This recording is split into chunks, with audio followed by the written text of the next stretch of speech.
and today we are going to be going over how to trim skins for your skis.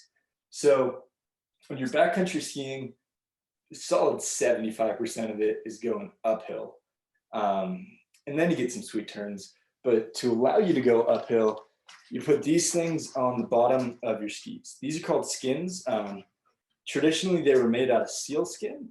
Now they're made out of synthetic or mohair or variety of materials. We don't use steels anymore.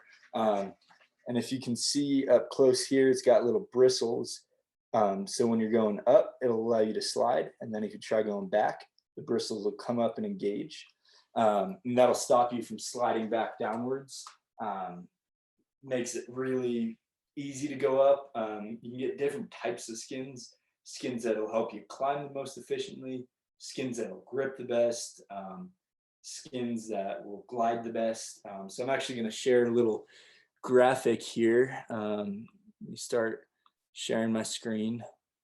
Let's see. I think it's in this tab. No, that's my Netflix tab. Where did that go? Right here.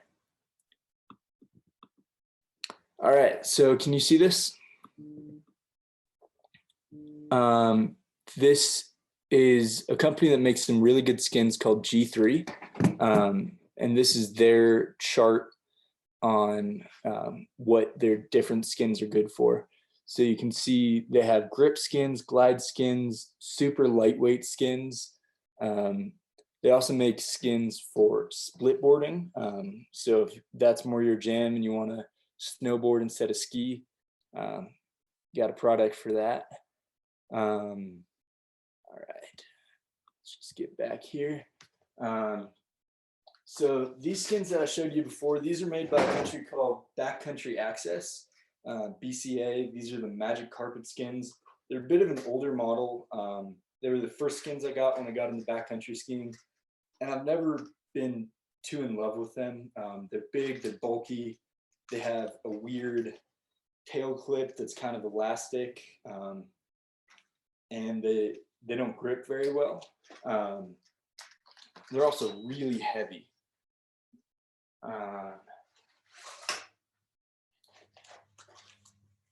So these are made by Pomaka, I think is how you pronounce the name. They're a Swiss brand, super lightweight, and they're supposed to glide really well, but also grip a lot better on the climb.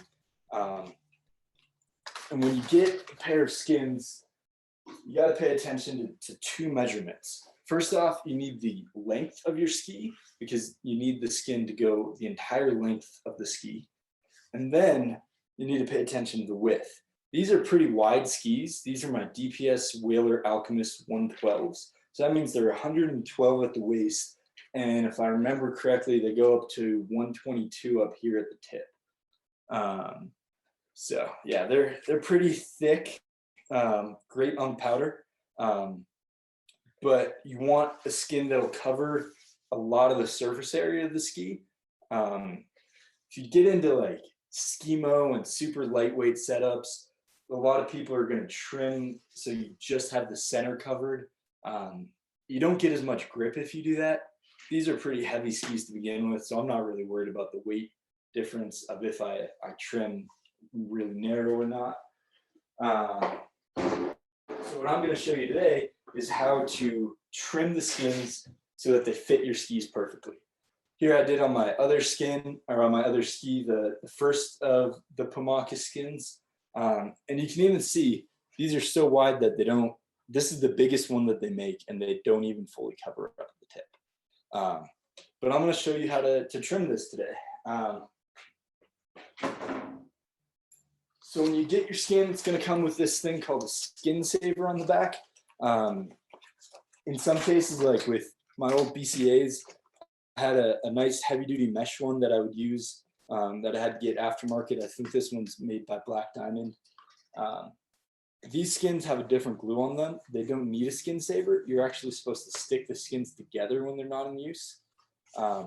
So you're gonna pull this off when you're doing it, and I'll show you a nice way to do that so that everything can be more contained and neat. So let's just go over some parts of the skin before we get into it. This is gonna be your tip.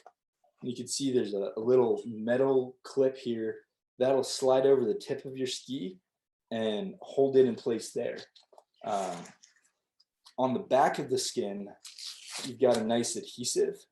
This is really sticky. Sometimes you have to reapply every couple of years, and that'll just allow the skin to stick to your ski. Over in Europe, they do some stuff with like adhesiveless skins, but that's not too common in America. And down here on the tail, you've got this little plastic strap and then a little keeper. This slides up and down and adjusts for the length of your ski. And then once you have it on the ski, it cams over nicely there and keeps it nice and tight. So you guys can see now it's floppy and you'd be able to pull the skin off. You don't want that when you're skiing. You want it to be nice and snug. So you take this and you kind of flip it over there. Now that's nice and taut.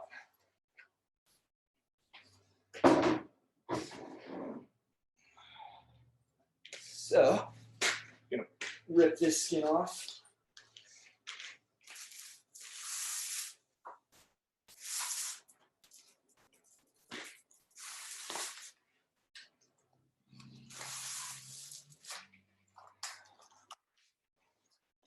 Will say it is a lot nicer to rip skins off in a nice heated shop than it is whenever you're doing it out in the real world.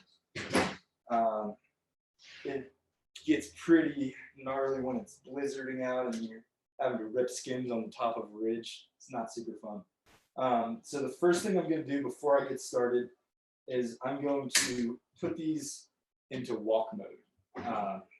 These are the atomic shift bindings, so they have brakes on them. And you're going to want to flip those brakes up and lock them in walk mode. If you have a different pair of skis, let me grab them real quick.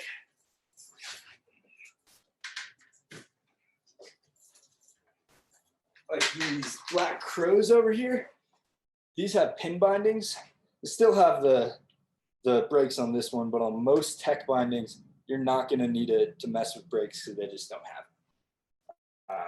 That'd be a binding like the Solomon MTN or any other super lightweight binding like that. What is a tech binding? What was that? What is a tech binding? Oh, good question. And if you have any questions, I know I'm going really fast on this. Sorry, just interrupt me like that. That's perfect. So this it just looks like a normal ski binding, right? You put your toe in here, your heel in here. When you're backcountry skiing, you need to have a more complex binding because you need to be able to go uphill as well. So this is what's commonly referred to as a tech binding or a pin binding.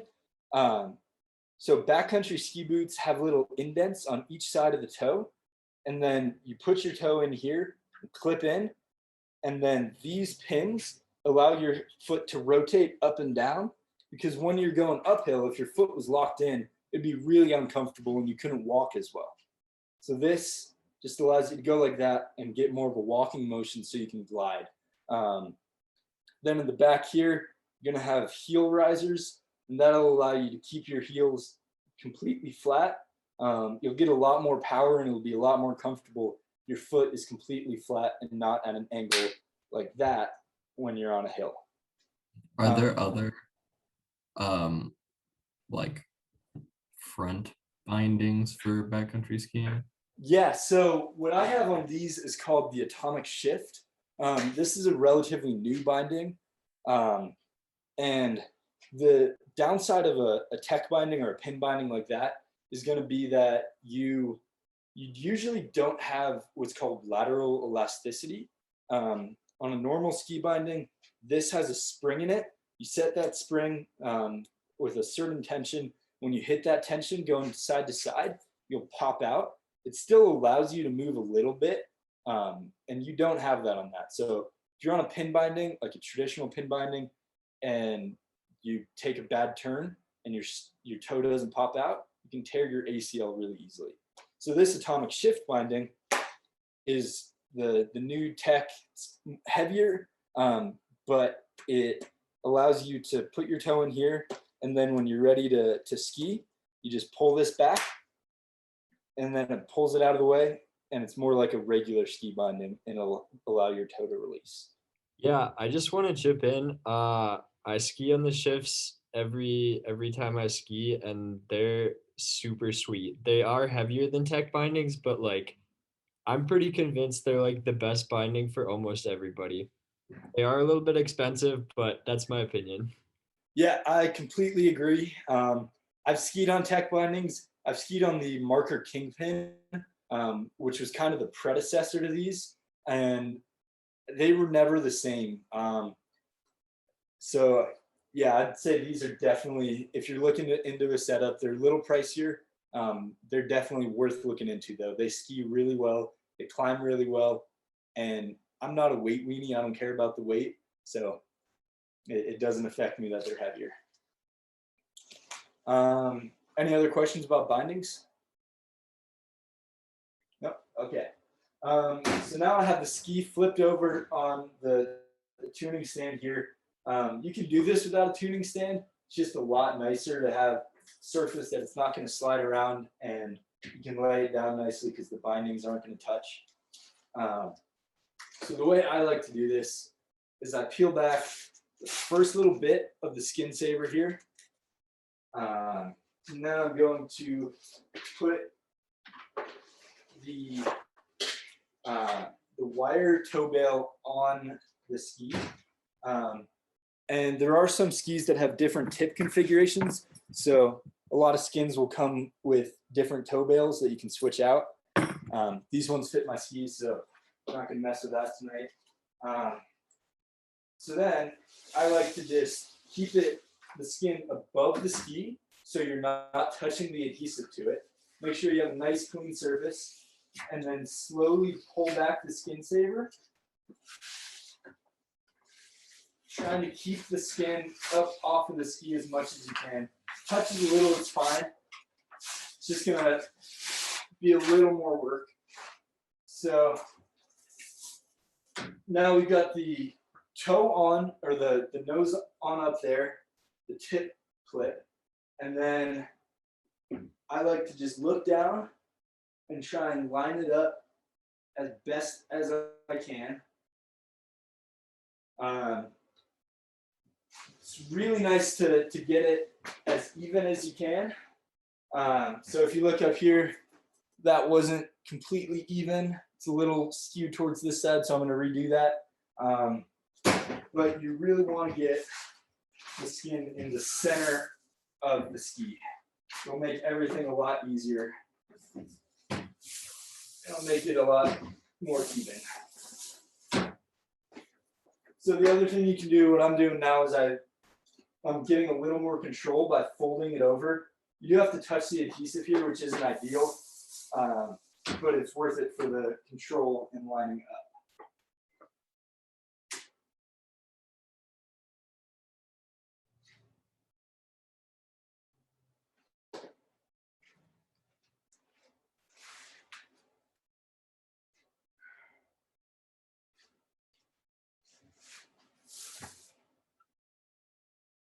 All right, so that's on. Now I'm going to adjust the tail clip.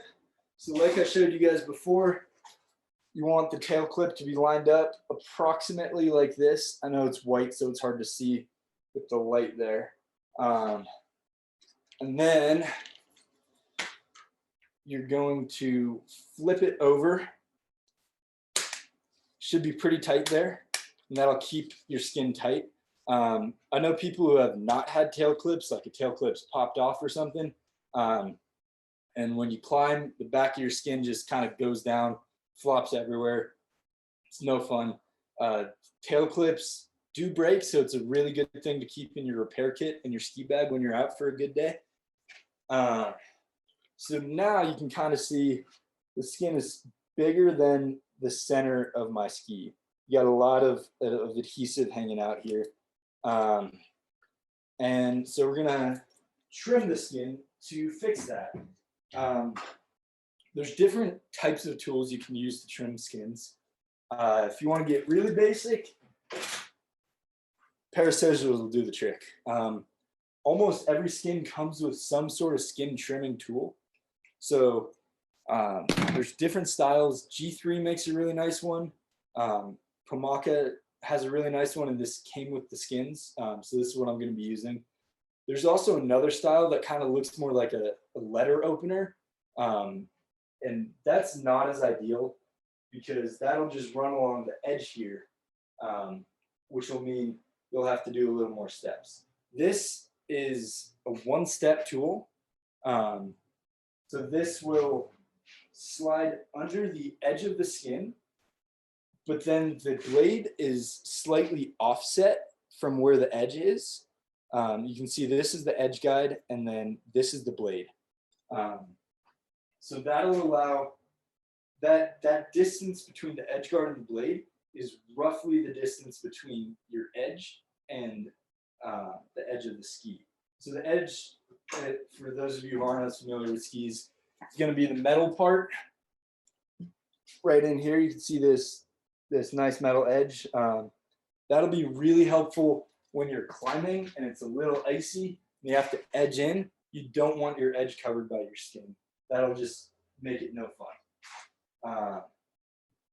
So personally, I like to start at the tip of the ski. You know, make sure everything is nice and flattened out before you get started. And then I put it on this edge of the platform so that I'm running through the groove in the middle. Then you're going to go up here, get started where there's no material on the edge of the ski. If it goes all the way, you're going to have to kind of go under a little.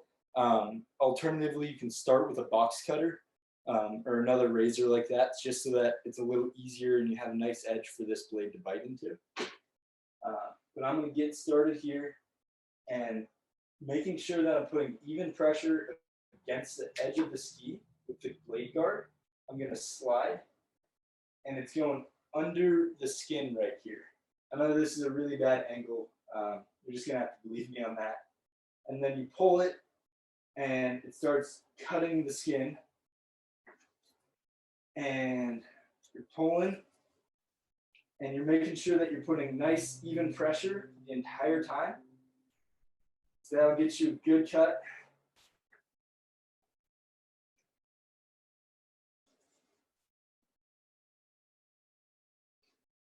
And then you have the excess material that you just cut off, and that'll make much nicer skin.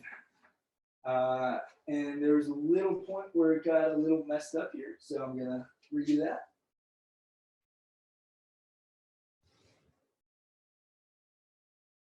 And that is looking good. So now you can see the difference. You got an edge showing here and no edge showing on this side. That's what you're going for.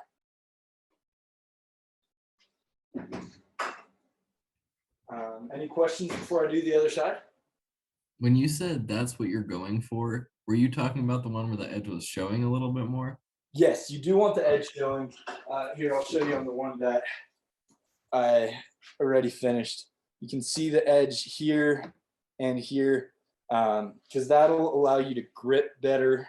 Like if it's an icy day and you need to edge in a little when you're skiing up, that'll be really helpful. Okay, cool. Yeah, so if you are cutting your skin and you're like worried that you're doing it wrong, like it might be better to have it a tiny bit more cut off than left on, because it's terrible going up like when you don't have edges, but you can still go up with a tiny bit less skin. Yeah. And there are some people who are really into lightweight setups, but they just have a tiny strip of skin in the middle of their skis. You won't get as much grip, but that's some people's preference. now we're gonna go here. Again, I'm gonna move the ski so it's hanging off the edge a little. And then running along the edge here. Starting to get some cut. And if you notice, I'm keeping these fingers down here. That's gonna allow me to get nice, even pressure. And cut the whole way along. So that's it. It's not super complicated, but it's still just nice to be shown that. Any questions? Cool. Oh yeah. When it comes to having more or less grip, what like how do you feel that? So like how do you feel that when you're skiing, or how do you feel that when you're buying a skin and looking at different skins? Like when you're skiing, if you like just have like a narrow strip in the middle, like Yeah. how is that going to turn out? So what you're going for is maximum efficiency, which means that when you move your ski upwards, you want it to stay where you put it. If you have less grip, like these old skins that I'm not using anymore, or a skinnier skin in the middle, what'll happen is you'll go up and then you'll slide back a little before it catches. That's what we're talking about when we say less grip. Okay. Yeah. Cool. Thank you. Yeah. John, did I miss anything? No, I think you covered it quite well. Maybe the only thing I would add is that I don't know, when I've cut skins, I've definitely had some like little straggly hairs and weird bits on the sides still, even with using the tool correctly and everything. So don't be afraid to just go back with scissors and make your edge really nice. Just because it makes it last longer, I would think, if it's not falling apart on the edges.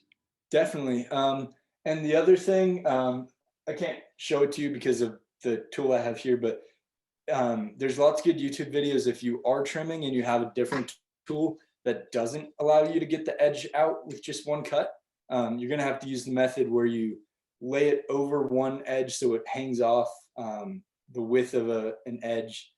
And yeah, there's lots of YouTube videos that'll explain that. We're not going to cover that here, but just know that that's another style out there if you need to do that. Cool. I think that just about goes over everything I wanted to talk about then. If there's no more questions, we can wrap it up here.